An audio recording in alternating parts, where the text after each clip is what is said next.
Hey guys, you are in your third day of school, and I know it's been so exciting. It's been a little strange. Everything's been a little bit different this year than in years past, but that's okay.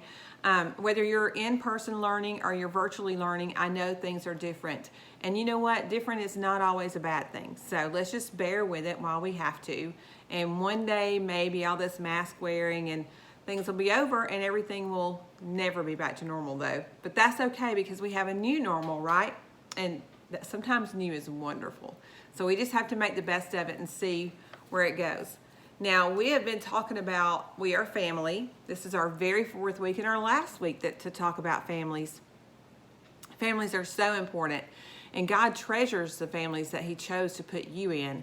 So our big idea of the week this week is God wants to heal families, because sometimes families are not perfect. Sometimes families fuss and fight and moan and groan and don't get along. That's how it is. You know what? Even in biblical days, way back when God created families, that was happening then. Remember last week we learned about Jacob. He was kind of a little tricker, and he tricked Esau out of his birthright, and then he tricked Isaac out of Esau's blessing, and then he had to run away, remember? So Jacob's now far away. He's scared to death of Esau because Esau said, "I'm going to kill you." So that's kind of scary. That's how mad they were at each other. Esau really wanted to kill Jacob. He wasn't just saying that. He wasn't joking. He really wanted to. Jacob took so much away from Esau, just for no good reason, just because he was greedy. And so they really had some issues there. And so this week we're going to read how God took that terrible time and healed it. So y'all ready? Let's turn in our Bibles to Genesis. That's the very first book, remember? And we're going to start reading in chapter 32. And I got to read a lot, so just bear with me, okay? As Jacob and his household started on their way again, angels of God came to meet them. When Jacob saw them, he exclaimed, "This is God's camp." Jacob sent messengers to his brother Esau, and he told them, "Give this message to my master Esau. Humble greetings from your servant Jacob. I've been living with Uncle Laban until recently, and now I have oxen and donkeys and sheep and goats and servants, men and women. And I have sent these messengers to you to inform you of my coming, hoping that you'll be friendly to us." You see what Jacob did there? He kind of sent people ahead of him saying, "Okay, I'll go on ahead and make sure the path is okay because I'm scared." Now their messengers returned with the news that Esau was on his way to meet Jacob with an army of 400 men. Jacob was terrified. He divided his household along with flocks and herds and camels into two camps. And he thought, well, if Esau attacks one group, perhaps the other group can escape. And then Jacob prayed, "Oh God, my grandfather Abraham and my father Isaac. Oh Lord, you told me to return to my land and to my relatives, and you promised to treat me kindly. I'm not worthy of all the faithfulness and unfailing love you have shown me, your servant. When I left home, I owned nothing but a walking stick, and now my household fills two camps. Please rescue me from my brother Esau. I'm afraid that he is coming to kill me, along with my wives and children. But you promised to treat me kindly, and to multiply my descendants until they become as numerous as the sand along the seashore, too many to count." And Jacob stayed where he was for the night and prepared a present for Esau. And he gave these instructions to the men leading to the first group. "When you meet Esau, he will ask, 'Where are you going? Whose servants are you? Whose animals are these?' And you should reply, 'These belong to your servant Jacob. They are present for his master Esau. He is coming right behind us.'" Jacob gave the same instructions to each of the herdsmen and told them, "You are to say all to say the same thing when you see Esau. And be sure to say, 'Your servant Jacob is right behind us.'" Jacob's plan was to appease Esau with presents before meeting him face to face. Perhaps, Jacob hoped, he will be friendly to us, so that the presents were sent on ahead, and Jacob spent the night in the camp. It's kind of like sometimes when we have disagreements in our own family. Like, I remember as a little girl when I knew I had made my mom upset or my dad upset, And so I would make them something to make them feel better and make them not so mad at me. I think that's what Jacob's doing too. You ever done that? I bet. During the night, Jacob got up and sent his 2 wives, concubines, and 11 sons across the river. As they were on the other side, he sent over all his possessions, and this left Jacob all alone in the camp. And a man came and wrestled with him until dawn. When the man saw that he couldn't win the match, he struck Jacob's hip and knocked it out of joint at the socket. And the man said, "Let me go, for it is dawn." But Jacob panted, "I will not let you go unless you bless me." "What is your name?" the man asked. And he replied, "Jacob." He said, "Your name will no longer be Jacob. The man, it is now Israel, because you have struggled with both God and men and have won." What is your name?" Jacob said. "Why do you ask?" the man replied. And then he blessed Jacob there. Jacob named the place Peniel, face of God, for he said, "I have seen God face to face, yet my life has been spared." The sun rose as he left Peniel, and as he was limping because of his hip. That is why even today the people of Israel don't eat meat from near the hip in memory of what happened that night. Then in the distance, Jacob saw Esau coming with his 400 men. Jacob now arranged his family into a column.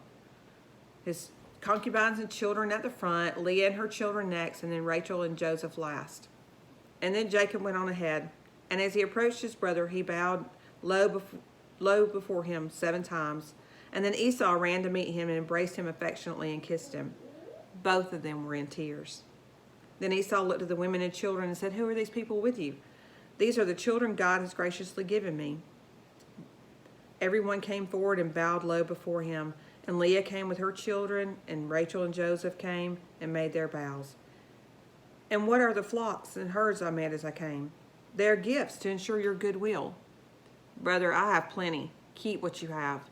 "No, please accept them, for what a relief it is to see your friendly smile. It is like seeing the smile of God." "Please take my gifts, for God has been very generous to me. I have more than enough." Jacob continued to insist, so Esau finally accepted them. "Well, let's be going," said Esau. "I will stay and you lead the way." But Jacob replied, "You can see, my lord, that some of the children are very young, and the flocks and herds have their young too. If they are driven too hard, they may die. So go on ahead of us, and we will follow at our own pace and meet you later." Now, Esau had every reason to be really angry at Jacob. And even though he hadn't seen him in so many years, the anger was still there. It could have been, but Esau chose a different path. Now, after a long time of living separate, the brothers were going to meet up, and Jacob was worried about meeting his little brother Esau. Meaning about his brother Esau, because he knew he had stolen Esau's blessing and his birthright. For years, they lived separate lives, and they didn't want to. They didn't talk or have a relationship with each other. I've never experienced that myself. I'm very close to my sisters, and I can't imagine having an argument with them where I didn't speak to them. But I do have family members that I don't speak to because they live a very different lifestyle, and a hurtful lifestyle that I have to not participate in. And sometimes that happens. But every day I pray that we can be reconciled and that forgiveness will abound. And I think that's what Jacob and Esau were kind of both praying.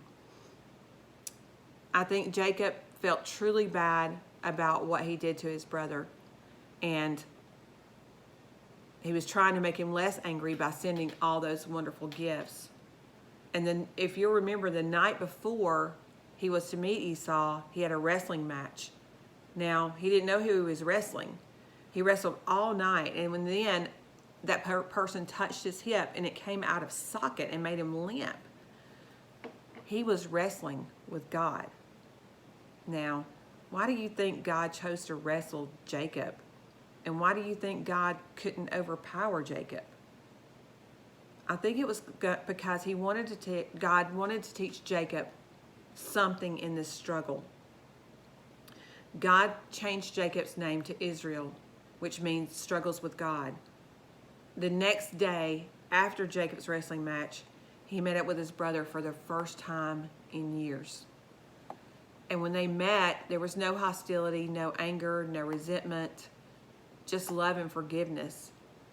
And that's a really hard thing to do when somebody's hurt you really bad. So it can be done. And Jacob proved that it can be done. And Esau proved that it can be done. So I think that we don't read the part where God is dealing with Esau, but we know that he did because he was forgiving of Jacob. We don't read it in the Bible. It doesn't tell that story, but I know for a fact that Esau could have never forgiven Jacob if God hadn't been dealing with him also. We don't know how he did that, but we know he did. So if you are struggling with a family member or even a friend that you don't talk to right now, or you are angry at for some reason or another, go to God and tell him about it. He wants your family to heal. He wants our families to be whole. He gave us families for a reason. And, we have to treasure that. Our families are wonderful, wonderful gifts. And sometimes they don't feel wonderful, but in the end, they truly are. And things can be worked out. So, okay, guys. I am so proud of you guys for however you're doing school. I know it's difficult, but I know you're rocking it. That is awesome.